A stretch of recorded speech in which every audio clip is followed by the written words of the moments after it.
want to welcome you to our program today. We have a very special guest.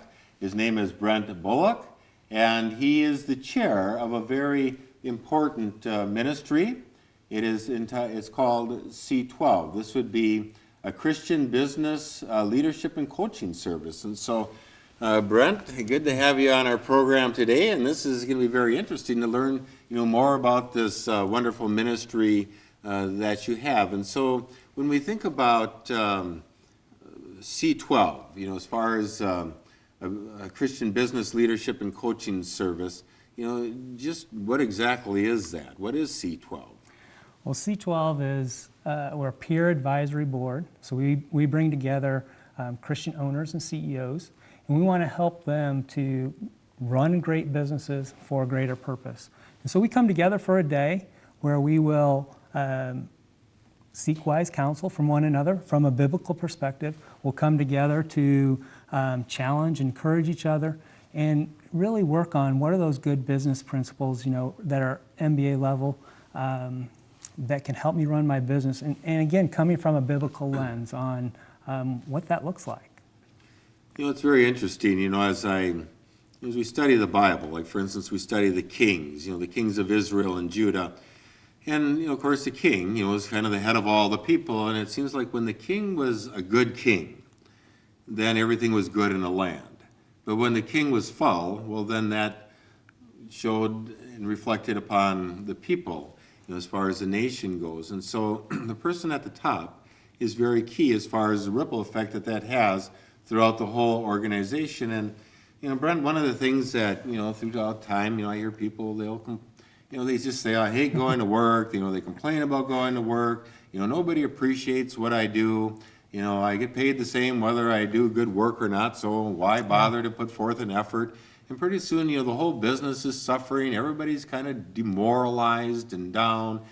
And a lot of it has to do with, the person or the people who are up, at the top. Whereas in other people, they say, well, I look forward to going to my business. They actually are going to work. They actually, appreciate the work that I do, and, I look forward to it. They treat me with respect and dignity, and I just really want to put out for them. And so there's, certainly a difference. You can talk to two people and, how they're doing in their work, but a lot of it has to do with who's, so I'd say that the owner of the business, the CEO, or, the owner, the CEO of the business, the company is very key then, as far as the ripple effect that it has on the whole business. And that's, and so when you think about Jesus ministering in the synagogue, but then he was also ministering out in the marketplace, meaning that we don't just keep, our faith at church.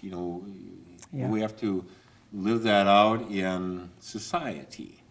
And so that's a lot of what you're doing, is saying that we are taking our faith and applying it to the marketplace, to our businesses. And so Brent, now, what business do you have?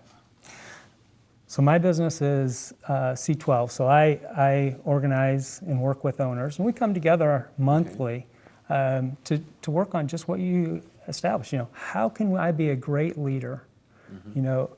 How does God want me to be a great leader? I think Bill Hybels says it well, as far as, when a leader gets better, everybody wins. And really, that's what we want to help leaders do. How can I grow my leadership abilities? According to the Bible, how can I be a good steward of God's business that He's given me? And, again, when, as a leader, my job is to establish the vision, establish the mission, the values, and communicate clearly. And so you're absolutely right. When I lead with integrity, when I lead with vision and get people on board, and put God at the center, there is a difference in what my organization will look like. So there's really this emphasis that there is a purpose that's even greater than our company, so to speak. Yeah. Our company is serving a higher purpose than just making a profit. Yeah, and I think we can see that a couple places in the Bible. If we go to the parables of the talents, or even the parables of the mina, in Luke 19 or in Matthew 25, God gives us each maybe different resources. And how am I being a good steward of those resources? And that's really, as owners, we have been given a lot to work with. How am I using those for God's glory? And really, ultimately, those resources that we're given, when we stand before the Lord, we want to be able to have each person here, well done, good and faithful servant. I think that's a desire all of us want to hear. And so we want to encourage those leaders to be bold, be courageous in how they lead. And, God has to be a part of that. And that's what we want to encourage. And the other aspect of that, if we look into 2 Corinthians 5, we're all told that we're ambassadors for Christ. And when we think about that as ambassador, I'm God's highest official in a foreign land. And when we really think about that in that context, that I'm God's representative and come from it from that perspective, that also changes our perspective on how we look at things. Instead of necessarily about me, we're really putting Christ first in what we do. To be, that emphasis of being that I'm an ambassador, I'm a member of the kingdom of Christ. Yeah. And so as we look at that parable, like for instance in Matthew chapter 25, there was 5 talents given to the one, and 2 to another, and then the one to the third one, so to speak. But you look at how they were given this stewardship and how they trusted in God, or at least the first 2 did, and were able to multiply then the goodness of that. Yeah. Mm-hmm. So what are some of the hang-ups today as far as businesses, as far as a CEO or an owner of a business?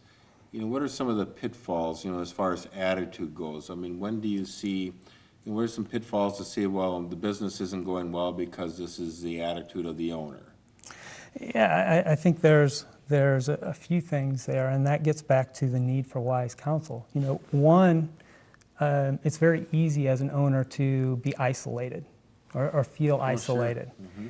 And so, and even when I ran a separate business, where can I go for wise counsel? And sometimes it's not easy going to my employees. And so personally, I went out and I looked for an executive coach, my associate pastor. But there is that need for wise counsel. And then, the other is, it's very easy where we all have blind spots. And I think even Solomon was susceptible to that, where, very wise, but it's also hard to look at ourselves. And so we need, trusted peers around us that can speak into us about what are some of those blind spots and how can I deal with those and overcome those.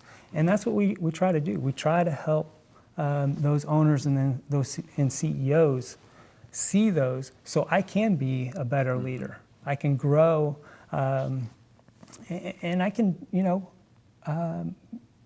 be a good steward of my business, and that includes the people that I lead and how I impact them in their lives. So that's what we want to help owners see and foster that spirit of wise counsel around them. Yeah, because the owner does set the tone. Yeah. And so much of a business and how it's run has to do with relationships, I would think, and communication, and in the sense of caring.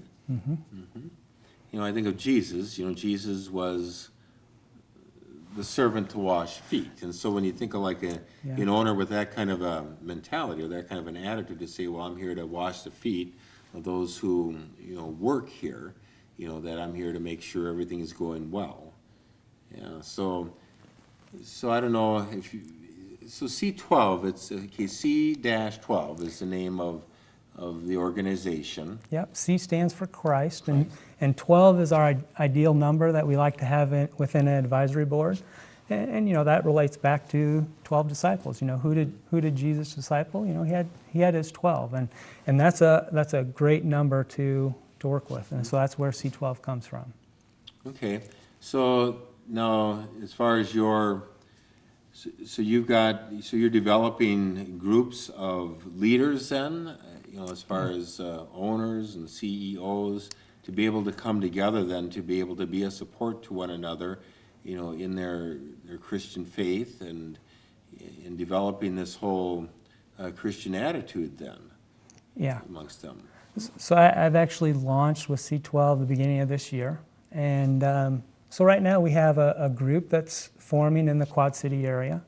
And then we've also launched a second group in the Cedar Rapids area. And so I have two different groups that we're working together with owners. And again, how can we support, encourage, challenge one another? When we think of that iron sharpening iron relationship.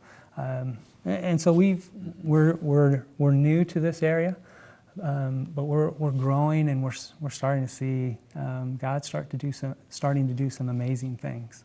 Well, a powerful witness and effect that would have on, well, when you think about owners and then their families, and as far as the workers and their families, and what this does for the community when you get a good nurture, a good Christian nurturing environment going where people really are bonded together in the love of Christ and sincerely care for each other. The benefits of that. Yeah, we not only talk about business, but how do we lead a balanced life?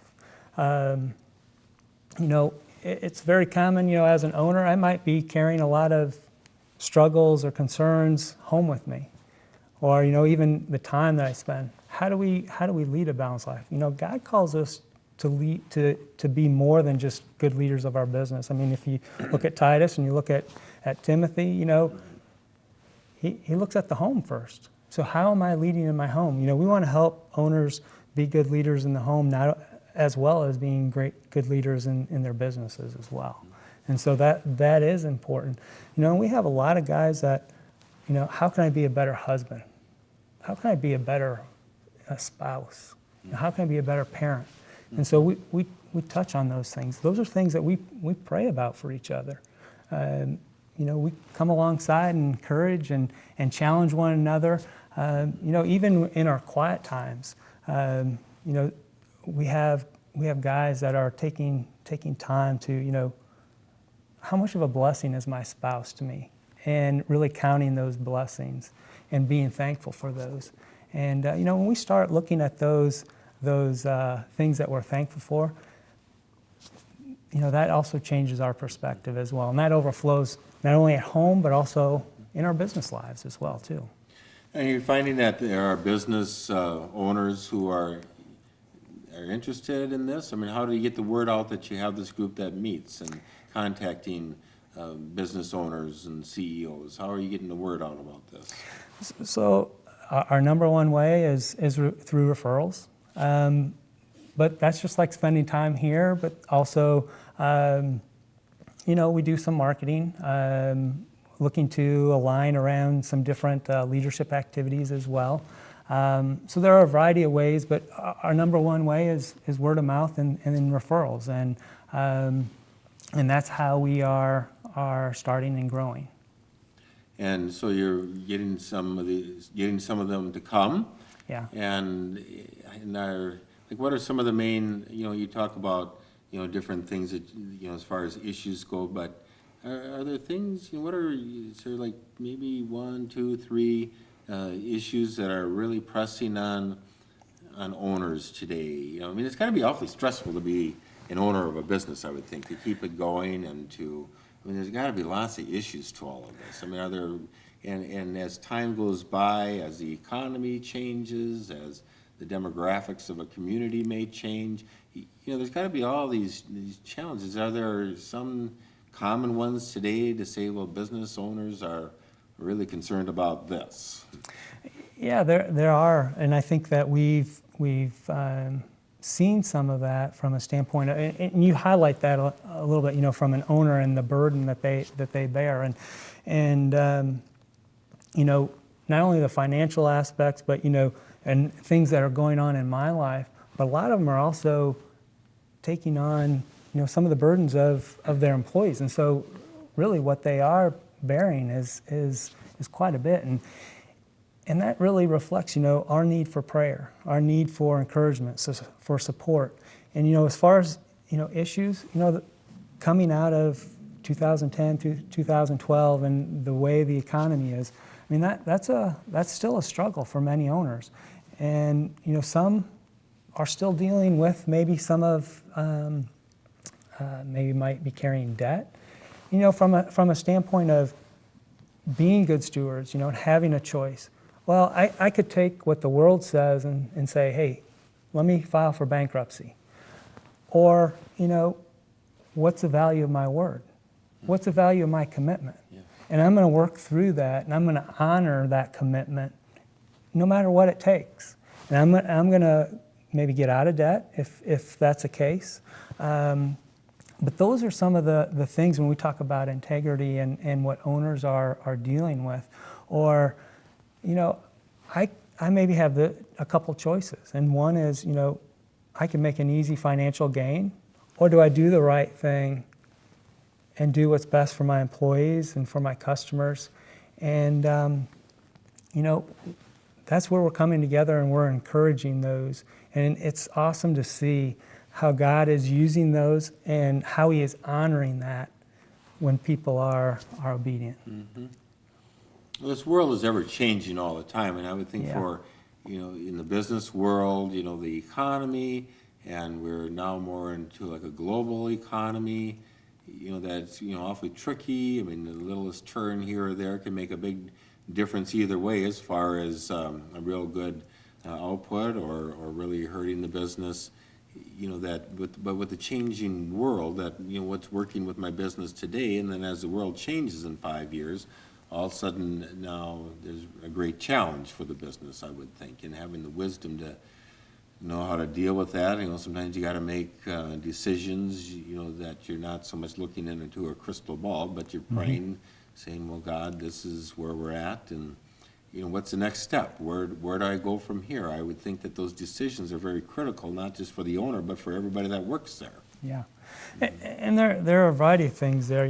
One from a standpoint of, you're absolutely right. Am I relying on God and trusting in Him? And that's a step.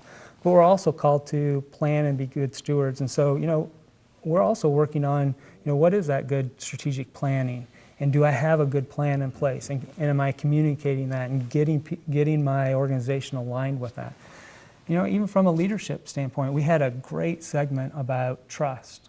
And, when you say, the world is changing and the rapidness of that change environment around us, we also need our employees to trust us, to be able to deal with that. And so as a leader, how do I improve and foster an environment of trust? And we had a couple great segments about that. And even some of our members went and did a 360 feedback with their teams. Mm-hmm. And that's just great feedback on how I can improve and how can I grow as a leader.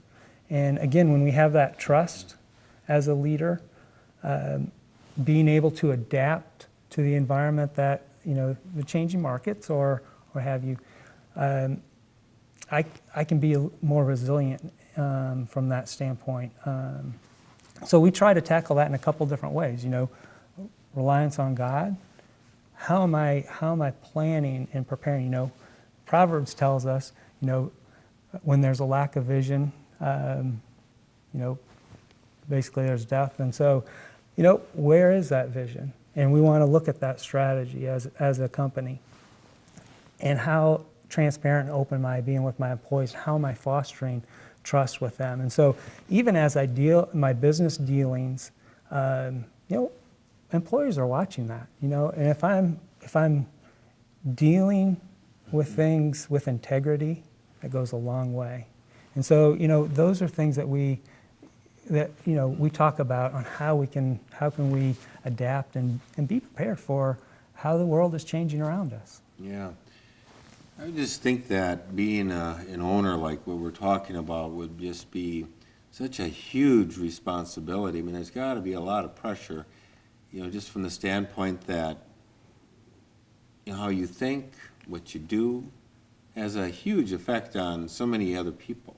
It does. And how, that integrity, I mean, how do you deal with a bad day? The owner, as the owner shows, a sense of calm, then that kind of brings calm to everybody else. But if the owner's all highly anxious, well, then pretty soon you got a real anxious business there, don't you? Yeah, you do. And again, that's coming back to, Proverbs talks about the value of wise counsel around me. And I think, there's 22 different references of the benefits of having good counsel. And part of that is, how do I stay calm? I have a good group around me to encourage me, challenge me. Maybe I have an idea. I can get a great perspective from, another trusted advisor with the same biblical view, or with the same, coming from a biblical view, how I can deal with those things. And, that's where we can find benefit. We're always going to have challenges around us, but we do have the ability on how we respond. And do I have to do that on my own? Or, do I have a good group around me to support me? And we think there's value there in having wise counsel around us. Yeah, what you just said, I think that's really what hits the nail on the head. When you look at the pressure of being an owner and dealing with people, that it can just be too much for, this is where, having those people around you to be that support group, Yeah. to kind of keep you in check, and to, when things aren't going very well, to help you to have a perspective on that. But when things are also going very well, to say, well, here's a perspective that you should have as well. And you don't want to lose that perspective, I wouldn't think, as far as, Right. But, there's just a lot of things. The whole thing of people, we can be arrogant, we can be greedy, we can be kind of that self-defined, like, or even so independent to say, well, I'm going to figure it out for myself, when really, we got to be able to have those people that not only can we lay our burden down, but also to say, but I'm also here to give support to those. That's the whole idea of coming together, isn't it? Is in the Lord, and having those Christian values at the basis of who we are as people, and that these are the values that we, certainly want to impress upon the others that work here then. Yeah, we talk a lot about like a Johari window, where, what's known by me and known to the outer world, but also what are those blind spots, and what are those facade, the masks that we put on, and can we tear down those blind spots? Can we tear down those masks?